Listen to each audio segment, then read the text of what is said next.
Reddy hot comments చేశారు. రాయలసీమ జిల్లాలో పెద్దిరెడ్డి కుటుంబం మైనింగ్, ఇసుక అన్ని రంగాల్లో అవినీతి చేశారని ఆరోపించారు.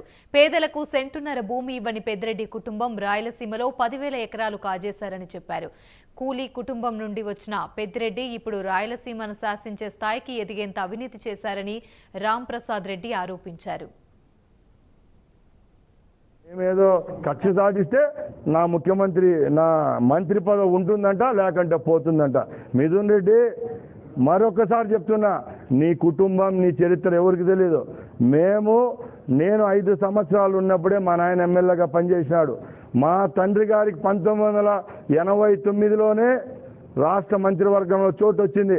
ఈ రోజు ముఖ్యమంత్రిగా ఉన్న ఎవరైతే జగన్మోహన్ రెడ్డి గారు తండ్రి రాజశేఖర రెడ్డి ఉన్నాడో ఆయన టైంలోనే మాకు చెన్నారెడ్డి గారి ప్రభుత్వంలో మంత్రి ఇస్తామంటే కూడా మా తండ్రి గారు రాజశేఖర రెడ్డితో ఉన్నాం కాబట్టి ఆయనతో పాటు విడదీసుకొని బయటికి పోయే ప్రసక్తే లేదని చెప్పి ఆ రోజు కొన్నే కుటుంబాలు రాజశేఖర రెడ్డి దగ్గర ఉన్న కుటుంబాల్లో మాదొకటి నేను గర్వంగా చెప్తున్నా.